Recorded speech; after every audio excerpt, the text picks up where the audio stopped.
হযরতে সালেহ আলাইহিস সালামকে আল্লাহ তাআলা সামুদ জাতির জন্য নবী হিসাবে পাঠিয়ে দিলেন। আল্লাহ তাআলা বললেন, ও সালেহ, তুমি সামুদ জাতিদেরকে দাওয়াত দাও, ইসলামের দাওয়াত দাও, তাদেরকে এক আল্লাহর ইবাদতের কথা বলো, তাদেরকে মূর্তি পূজা করতে নিষেধ করো, তাদেরকে গাছের পূজা করতে নিষেধ করো, মাছের পূজা করতে নিষেধ করো, তাদেরকে তুমি আমি আল্লাহর দাওয়াত দাও। তারা যদি দাওয়াত না মানে আমি আল্লাহ তাদেরকে ধ্বংস করে দিব। আল্লাহর নবী হযরতে সালেহ আলাইহিস সালাম সামুদ জাতির কাছে গিয়া বললেন, আল্লাহ তাআলার ইবাদত তোমাদেরকে করতে হবে, আমাকে নবী হিসাবে মানতে হবে। তোমরা যদি আমাকে নবী হিসাবে না মানো, আল্লাহর ইবাদত যদি না করো, অচিরেই কিন্তু তোমাদের উপর আযাব চলে আসবে। আযাব, আল্লাহর আযাব কত ভয়ঙ্কর, যা তোমরা কল্পনাও কখনো করতে পারো না। এই সামুদ জাতি বলল, ও সালেহ, তুমি যদি সত্যিই নবী হয়ে থাকো, তাহলে তোমার সঙ্গে আমাদের কিছু কথা আছে। বলে, কি কথা? বলে, ওই যে দেখো একটা পাহাড়, বড় একটা পাহাড় দেখতে পাও, ওই পাহাড় থেকে যদি মোটা তাজা এবং গর্ভবতী উটনি যদি বের করতে পারো, 10 মাসের গর্ভবতী উটনি যদি বের করতে পারো, তাহলে আমরা কেবল মুসলমান হয়ে যাব। সালেহ নবী বললেন, তাই নাকি? বলে, আমরা সকলে মুসলমান হয়ে যাব যদি তুমি এই কাজটা করতে পারো। সালেহ আলাইহিস সালাম আল্লাহর কাছে দুহাত উঠায় বলেন, ও মালিক, আমার এই জাতিরা মুসলমান হতে চাই, তবে শর্ত লাগায় দিয়েছেন, এই বিশাল বড় পাহাড়ের মধ্য থেকে 10 মাসের গর্ভবতী উটনি বের করতে হবে রে আল্লাহ। ও আল্লাহ, এটা কেমনে সম্ভব? আল্লাহ তাআলা সালেহ নবীকে জানা দিলেন, ও নবী, আপনার টেনশন করা লাগবে না, আমি আল্লাহর কাছে সব কাজ করা সম্ভব।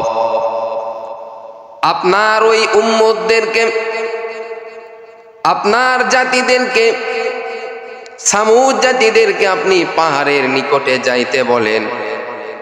হযরতে সালেহ আলাইহিস সালাম সকলকে নিয়ে গেলেন, সামুদ জাতির সকলকে নিয়ে গেলেন। পাহাড়ের নিকটে যখন চলে গেলেন, এদিকে পাহাড় এমন ভাবে কাঁপা শুরু করলো, ভূমিকম্প শুরু হয়েছে, পাহাড় কাঁপতেছে, পাহাড় কাঁপতেছে। আল্লাহ তাআলার হুকুমে, অর্ডারে, এইবার আল্লাহ তাআলার কুদরতে ওই পাহাড় ফেটে 10 মাসের মোটা তাজা গর্ভবতী উটনি বের হয়ে চলে আসলো। কত বড় আল্লাহর কুদরত! আল্লাহ তাআলা সব কিছু করতে পারেন। হে মুমিন, এইবার এই সামুদ জাতির অধিকাংশ গরিবেরাই মুসলমান হয়ে গেল, কিন্তু যারা নেতা ছিল, নেতা, এই নেতারা মুসলমান হইল না। তারা সালেহ নবীকে বলল, বড় জাদুকর। তারা বলল, বড় জাদুকর, এরে নবীর আশিক উম্মতের দল। আমাদের সমাজেও দেখবেন যারা বড় বড় নেতা আছে, তারা কখনো আমল করতে চায় না, তারা ইবাদত করতে চায় না, ইসলামের কথা তারা পছন্দ করে না। অথচ যারা দিন মজুরি কাজ করে খেটে খায়, যারা অভাবের মধ্যে থাকে, তাদেরকে যদি আপনি দাওয়াত দেন, নামাজের দাওয়াত দেন, কোরআনের দাওয়াত যদি দেন, হাদিসের যদি দাওয়াত দেন, আমলের কথা যদি তাদেরকে বলেন, তারাই শুনবে। কিন্তু বড় বড় নেতারা কখনো শুনতে চায় না। ঠিক তেমনি ভাবে সালেহ নবীর সময় যারা সামুদ জাতি ছিল তারাও নবীর কথা শুনতে রাজি ছিল না। এ নবীর উম্মতের দল আল্লাহ তাআলা আরো জানা দিলেন সালেহ নবীকে, ও সালেহ, এই যে উটনি বের হয়েছে এই উটনিটার যেন তারা কোনো ক্ষতি না করে। এই উটনিটা তাদের জন্য বরকতপূর্ণ উটনি, এই উটনির যেন কোনোভাবেই ক্ষতি না হয়। যদি ক্ষতি হয় তাহলে তাদের জন্য কিন্তু বিপদ চলে আসবে। আর আল্লাহ বললেন এই উটনিটা কত বড় নিয়ামতপূর্ণ উটনি তাদেরকে জানা দাও। এরে নবীর আশিক উম্মতের দল, ওই পাহাড়ের পাশে একটি কূপ ছিল, সুন্দর একটি কূপ ছিল যেখানে পানি থাকতো। আল্লাহ তাআলা এবার সামুদ জাতিদেরকে জানা দিলেন, এরে সামুদ জাতিরা, এই উটনি যে তোমাদের কাছে আমি আল্লাহ দিলাম, এই উটনিটা ওই কূপ থেকে একদিন পানি পান করবে, পরের দিন তোমরা পানি পান করবে। যেই দিন উটনি পানি পান করবে সেই দিন ওই কূপের সব পানি সে খেয়ে ফেলবে। আবার তোমাদের যদি তৃষ্ণা লেগে যায় তারপরেও টেনশন করা লাগবে না, এই উটনির দুধ দিয়েই তোমরা তোমাদের তৃষ্ণা এবং পেট ভরপুর করতে পারবা। এরপরেও যেন উটনির যেন কোনো ক্ষতি না হয়, কেউ যেন এই উটনিকে ক্ষতি না করে, এই উটনিকে কেউ যেন হত্যা যেন না করে। সাবধান! আল্লাহ তাআলা সালেহ নবীকে জানা দিলেন, ও নবী, আপনি ওই সামুদ জাতিদেরকে জানা দেন তারা যেন এই উটনির কোনো ক্ষতি না করে। কিন্তু আফসোসের বিষয়, সমাজের মধ্যে অনেক মানুষ আছে যারা শুধু ক্ষতি নিয়ে ব্যস্ত থাকে, মানুষের কিভাবে ক্ষতি করবে, মানুষের ভালো দেখতে পারে না, মানুষের কথা শুনতে চায় না, ভালো মানুষের কথা শুনতে চায় না, নিজের মন গড়া অনুযায়ী চলে। এরকম প্রত্যেকটা সমাজের মধ্যে ছিল, নবীদের উম্মতের মধ্যেও ছিল। এরে আল্লাহর বান্দা, ওই সামুদ জাতির মধ্যে কিছু দুষ্ট ছেলে তারা এইবার পরামর্শ করলো এই উটনিটাকে আমরা হত্যা করব, নাউজুবিল্লাহ, এই উটনিটাকে আমরা হত্যা করব, এই উটনিটাকে আমরা হত্যা করেই ফেলবো। কয়েকজন মিলে পরামর্শ করলো। এইবার উটনিটা যখন এই এলাকায় যখন একা একা চলে আসলো, কয়েকজন বদমায়ের যুবক এই উটনিটাকে হত্যা করে ফেলল। আল্লাহর হুকুম অমান্য করেছে, আল্লাহর হুকুম অমান্য করার কারণে আল্লাহ তাআলা তো অবশ্যই গজব দিয়া দিবেন। শেষ পর্যন্ত এই উটনিটাকে তারা হত্যাই করলো।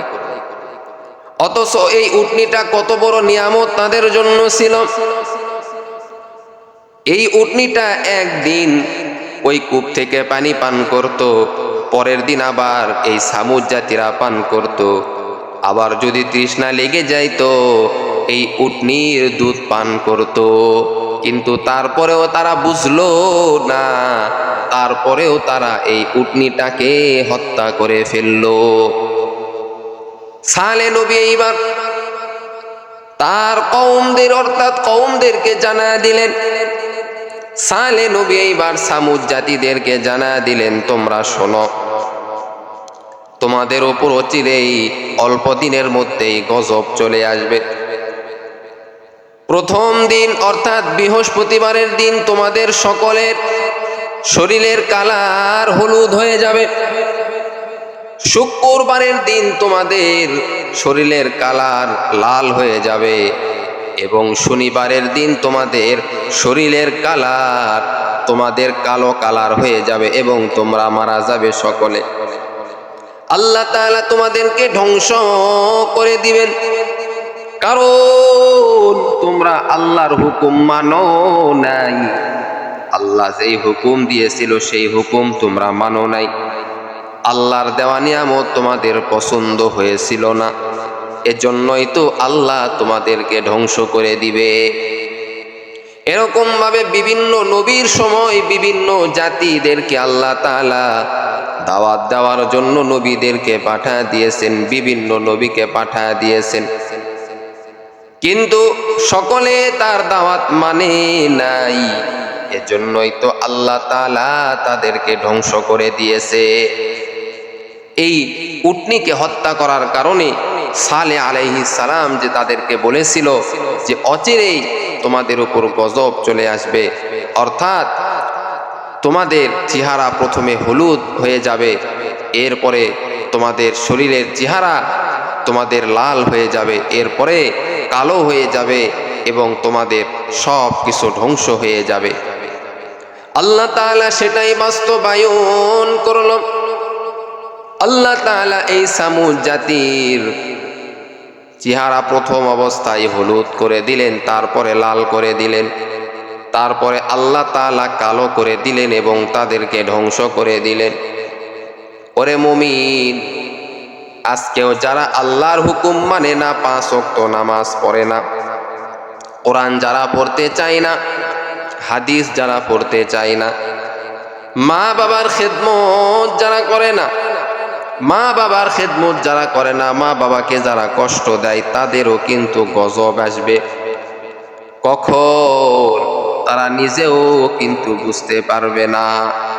ও যুবক, তুমি তোমার মায়ের সঙ্গে খারাপ ব্যবহার করিয়া চলিও না, তুমি তোমার বাবার সঙ্গে খারাপ ব্যবহার করিয়া চলিও না, তোমার উস্তাদের সঙ্গে তুমি খারাপ ব্যবহার করিয়া চলিও না, তোমার আত্মীয় স্বজন কারো সঙ্গে তুমি খারাপ ব্যবহার করিও না। যদি তারা তোমার সঙ্গে খারাপ ব্যবহার করে, এর বিনিময়ে আমার আল্লাহ তাকে শাস্তি দিবেন। তুমি টেনশন করিও না, আল্লাহ তোমার সঙ্গে রয়েছে। সুবহানাল্লাহ।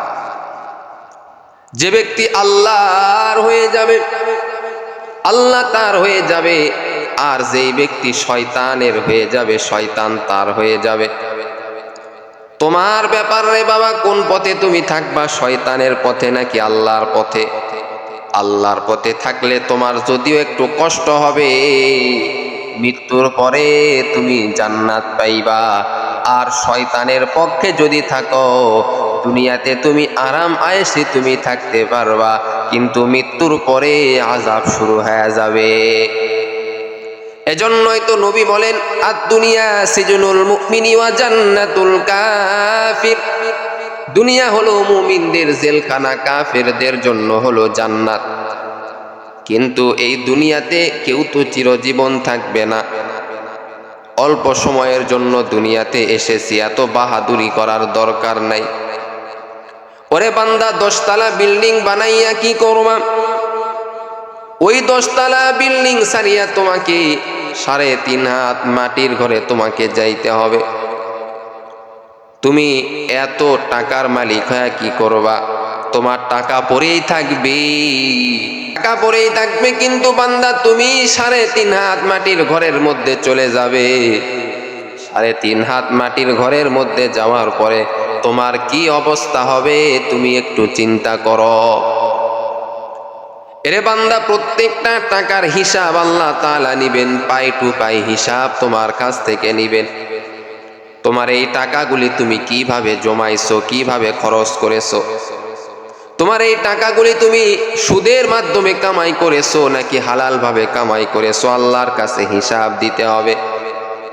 তুমি পার পাবে না, আল্লাহর কাছে তুমি পার পাইবা না, আল্লাহর কাছে তোমাকে হিসাব দিতে হবে। আজকে প্রিয় ভাইয়েরা, সুদের সঙ্গে জড়িত হয়ে লক্ষ লক্ষ টাকা আপনি আয় রোজগার করতেছেন, জমাইতেছেন, আর ভাবতেছেন আপনাকে হিসাব দেওয়া লাগবে না। না, আল্লাহ বলে অবশ্যই তোমাদেরকে হিসাব দেওয়া লাগবে। তোমার জীবনটা তুমি কোন কাজে ব্যয় করলা, যৌবনটা তুমি কোন কাজে ব্যয় করলাম, আল্লাহর কাছে হিসাব হবে। হে মুমিন, তোমার এই জীবনটা তুমি কি কাজে ব্যয় করেছো? আমলের লাইনে ব্যয় করেছো নাকি গুনাহের কাজে ব্যয় করেছো? আল্লাহর কাছে হিসাব না দিয়ে তুমি পার পাইবা না। কঠিন হিসাব আমার আল্লাহ তোমার কাছ থেকে নিবেন। এরে আল্লাহর বান্দা, এজন্য আল্লাহর ভয় অন্তরে ঢুকাও। গুনাহ সারো, নেকির কাজ যদি অল্প হয় তারপরেও গুনাহ করিও না। 5 ওয়াক্ত নামাজ পড়ো। আল্লাহ বলেন যেই বান্দা 5 ওয়াক্ত নামাজ জামাতে আদায় করবে, ওই বান্দার যাবতীয় বিপদ আমার আল্লাহ দূর করে দিবেন। নামাজ এমন একটি ইবাদত যা তোমাকে সমস্ত অশ্লীল কাজ থেকে বিরত রাখবে, অশ্লীল কাজ থেকে তোমাকে বিরত রাখবে। প্রিয় ভাইরা, আজকে আলেম ওলামারা তোমাদেরকে এত কিছু বুঝাইতেছেন নামাজ পড়ার জন্য, তারপরেও তোমরা পড়তেছ না। কিয়ামতের দিনে তুমি শুধু বলবা, হাই আফসোস, হাই আফসোস, আমি যদি নামাজি হইতাম, নামাজ যদি পড়তাম, তাহলে আজকে আমাকে জাহান্নামে যাওয়ার লাগতো না, আজকে আমি জান্নাতে যাইতাম। আবার যারা অল্প নামাজ পড়ে তারাও আফসোস করবে কিয়ামতের দিন। তারা বলবে, হাই আফসোস, আমি যদি আরো বেশি নামাজ পড়তাম, বড় জান্নাত আমি পায়া যাইতাম, বড় জান্নাত আমি পায়া যাইতাম। এরকম ভাবে আফসোস করতে থাকবে, কিন্তু আফসোস করে কোনো লাভ হবে না। আল্লাহ তাআলা বলেন, ওয়ালা নাবুলুওয়ান্নাকুম বিশাইইম মিনাল খাউফি ওয়াল জু'i ওয়া নাকসিম মিনাল আমওয়ালি ওয়াল আনফুসি ওয়াস সামারাত ওয়া বাশশিরিস সাবিরিন। আল্লাহ তাআলা জানায় দেন, ও আমার বান্দা বান্দিরা, আমি আল্লাহ দুনিয়াতে পাঠানোর পর তোমাকে আমি আল্লাহ বিভিন্ন ভাবে পরীক্ষা করব। মাঝে মাঝে বিপদ দিয়া পরীক্ষা করব, মাঝে মাঝে আমি আল্লাহ খাবারের কষ্ট দিয়া পরীক্ষা করব, আমি আল্লাহ বিভিন্ন ভাবে পরীক্ষা করব। আর এই পরীক্ষাতে তুমি যদি ফেল করো তাহলে জাহান্নামে যাইতে হবে, আর যদি তুমি পাশ করো তাহলে আমি আল্লাহ তোমাকে জান্নাত দান করব। বড় কঠিন পরীক্ষা। আল্লাহ তাআলা বলেন, হে মুমিন, আমার দেওয়া পরীক্ষা ছাড়া তোমরা কখনো জান্নাতে যাইতে পারবা না। দুনিয়া হলো পরীক্ষার হল। আল্লাহ তাআলা বলেন, আল্লাযী খালাকাল মাউতা ওয়াল হায়াতা, আল্লাযী খালাকাল মাউতা ওয়াল হায়াতা লিয়াবলুয়াকুম আইয়ুকুম আহসানু আমালা। আল্লাহ তাআলা বলেন, ও বান্দা, আমি আল্লাহ দেখবো কারা ভালো আমল করে, কারা ভালো আমল করিয়া জান্নাতের মেহমান হয়ে যায়। আমি আল্লাহ দেখব যে কারা ভালো আমল করে এবং ভালো আমল করিয়া জান্নাতে যাইতে পারে। প্রিয় ভাইয়েরা, আসেন, আমাদেরকে আলেম ওলামারা নামাজের দাওয়াত দিচ্ছেন, আমরা নামাজ পড়তেছি না। কোরআন শিক্ষা করার দাওয়াত দিচ্ছেন, আমরা কোরআন পড়তেছি না। আল্লাহ কিয়ামতের দিন আপনাকে ধরবে। আল্লাহ বলবে, দুনিয়াতে আমি আল্লাহ বিভিন্ন সময় বিভিন্ন নবী রাসূলকে পাঠায়া দিয়েছি, তারা তোমাদেরকে ইসলামের দাওয়াত দিয়েছে। নবীরা যাওয়ার পরে আমি আল্লাহ বিভিন্ন আলেমদেরকে তোমাদের কাছে দিয়েছি, তারা ইসলামের কথা বলেছে, কোরআনের কথা বলেছে, হাদিসের কথা বলেছে, কিন্তু তোমরা শোনো নাই, তোমরা শোনো নাই, তোমরা তাদেরকে দাম দাও নাই, তাদের কথাকে তোমরা হেয় মনে করেছো। অতএব বান্দা, আর তোমাদেরকে সুযোগ দেওয়া হবে না। ওই যে দেখো জাহান্নাম, যাও তোমরা জাহান্নামে চলে যাও। তোমাদেরকে আলেম ওলামারা সতর্ক করেছে, তারপরেও তোমরা শোনো নাই তাদের কথা। অতএব তোমাদের আর কোনো ক্ষমা নাই, তোমরা এখন ডাইরেক্ট জাহান্নামের মধ্যে চলে যাও। প্রিয় ভাইরা, আসেন, আর আমরা গুনাহ করব না, নামাজ কাজা করব না, 5 ওয়াক্ত নামাজ পড়ব, হালালভাবে কামাই করে চলবো। যদিও টাকাটা অল্প হোক, হালাল কামাই করার চেষ্টা করব ইনশাল্লাহ। আল্লাহ এতে আপনার বরকত দিয়া দিবে। আল্লাহ আমাদের সকলকে কবুল করুক, সকলেই বলেন আমিন।